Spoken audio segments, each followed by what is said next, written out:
வணக்கம். இரவு நேர பிரதான செய்திகள். செய்திகளின் ஊடாக நர்மதா சிறையில் முதலில் தலைப்புச் செய்திகள். ஏப்ரலில் மின்வெட்டு ஏற்படுமா? வலுசக்தி அமைச்சு விளக்கம். லிட்ரோ எரிவாயு விலை குறித்து வெளியான அறிவிப்பு. முடிந்தால் செய்யுங்கள், பார்க்கலாம். ட்ரம்பிற்கு ஈரானின் புரட்சிகர காவல் படை சவால். இனி விரிவான செய்திகள். நுரைச்சோலை லக் விஜயா மின் நிலையத்தின் நிலக்கரி விநியோகத்தில் சிக்கல் ஏற்பட்டுள்ளதாகவும் இதனால் ஏப்ரல் மாதத்தில் மின்வெட்டு அமுல்படுத்தப்படலாம் என்றும் பரவி வரும் செய்திகள் முற்றிலும் உண்மைக்கு புறம்பானவை என வலுசக்தி அமைச்சு அறிவித்துள்ளது. வலுசக்தி அமைச்சு விடுத்துள்ள விசேட அறிக்கையில் நுரைச்சோலை மின் நிலையத்தின் எதிர்கால தேவைகளுக்காக முன்பதிவு செய்யப்பட்ட 36 நிலக்கரி கப்பல்களில் 22 கப்பல்கள் ஏற்கனவே நாட்டை வந்தடைந்துள்ளன. அந்த நிலக்கரி தொகுதிகள் தற்போது தரையிறக்கப்பட்டுள்ள நிலையில் மின் நிலையத்தின் செயற்பாடுகள் எவ்வித இடையூறுமின்றி வழமை போல் முன்னெடுக்கப்பட்டு வருவதாக அமைச்சு சுட்டிக்காட்டியுள்ளது. மீதமுள்ள நிலக்கரி விநியோகங்களையும் எவ்வித தடையுமின்றி வழங்க முடியும் என விநியோகஸ்தர்கள் உறுதியளித்துள்ளனர். அத்துடன் மின் உற்பத்திக்காக அவசியமான எரிபொருள் கையிருப்பும் ஏப்ரல் மாத இறுதி வரை போதுமான அளவு காணப்படுவதாக அமைச்சு உறுதிப்படுத்தியுள்ளது.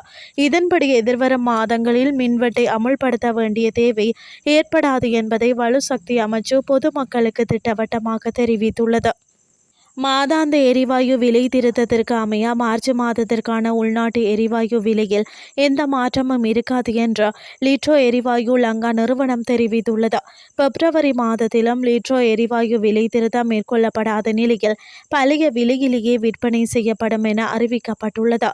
அதன்படி 12.5 கிலோகிராம் உள்நாட்டு எரிவாயு சிலிண்டரின் விலை 3690 ரூபாயாகவும் 5 கிலோகிராம் சிலிண்டரின் விலை 1482 ரூபாயாகவும் விற்பனை செய்யப்படுகின்றது. அத்துடன் 2.3 கிலோ எரிவாயு சிலிண்டரின் விலை 694 ரூபாயாக பதிவாகியுள்ளதாக லிட்ரோ நிறுவனம் தெரிவித்துள்ளது. இதேவேளை மார்ச் மாதத்திற்கு 38,000 மெட்ரிக் டன் எரிவாயு முன்பதிவு செய்யப்பட்டுள்ளதாகவும் இதுவரை 7,800 மெட்ரிக் டன் எரிவாயு நாட்டிற்கு வந்துள்ளதாகவும் அந்த நிறுவனம் குறிப்பிட்டுள்ளது.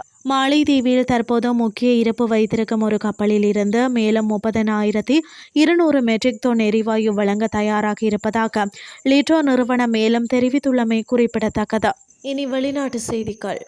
கார்மோஸ் ஜலசந்தி வழியாக செல்லும் எண்ணெய் கப்பல்களுக்கு பாதுகாப்பை வழங்க அமெரிக்க கடற்படை கப்பல்களை அனுப்புமாறு ஈரானிய புரட்சிகர காவல் படையின் செய்தி தொடர்பாளர் அமெரிக்க ஜனாதிபதி டொனால்ட் ட்ரம்பிற்கு சவால் விடுத்துள்ளதாக ஈரானிய அரசு ஊடகங்கள் செய்தி வெளியிட்டுள்ளன. தேவைப்பட்டால் கார்மோஸ் ஜலசந்தி வழியாக செல்லும் எண்ணெய் கப்பலுக்கு அமெரிக்க கடற்படை பாதுகாப்பை வழங்க தொடங்கலாம் என்று டொனால்ட் ட்ரம்ப் செவ்வாயன்று கூறியிருந்தார். இதற்கிடையில் மத்திய கிழக்கு பிராந்தியத்தில் மோதல் சூழ்நிலை காரணமாக கார்மோஸ் ஜலசந்தி வழியாக கடல் போக்குவரத்து மற்றும் எரிசக்தி ஏற்றுமதி கடுமையாக பாதிக்கப்பட்டுள்ளதாக வெளிநாட்டு தகவல்கள் குறிப்பிடுகின்றன. உலகின் மிக முக்கியமான எண்ணெய் கப்பல் பாதையில் ஒன்றான கார்மோஸ் ஜலசந்தி தினமும் அதிக அளவு எண்ணெய் கொண்டு செல்லும் ஒரு முக்கிய கப்பல் பாதையாகும்.